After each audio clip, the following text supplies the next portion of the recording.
السلام علیکم ورحمۃ اللہ وبرکاتہ۔ احرام میں بہت ساری باتیں مکروہ ہیں اور بہت ساری باتیں ناجائز ہیں، وہ سماعت فرمائیں۔ لیکن اگر اس سے پہلے آپ نے ہمارا اسلامک معاشرہ یوٹیوب چینل سبسکرائب نہیں کیا ہے تو آپ حضرات اسے سبسکرائب کریں۔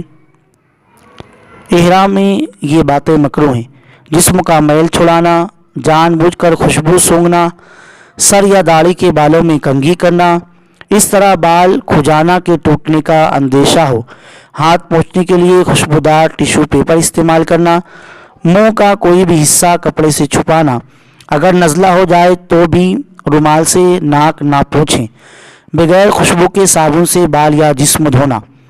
طواف کے دوران یہ باتیں ناجائز ہیں، اسے بھی سماعت فرما لیں۔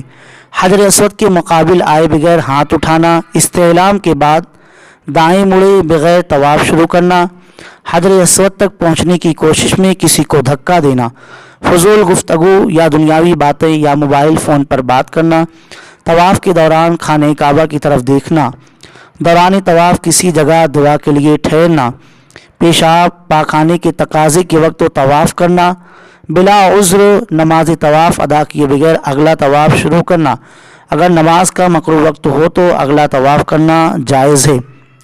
واجب طواف میں بلا عذر استباء اور رمل نہ کرنا، دوران طواف کعبہ کی طرف منہ یا پیٹھ ہونا۔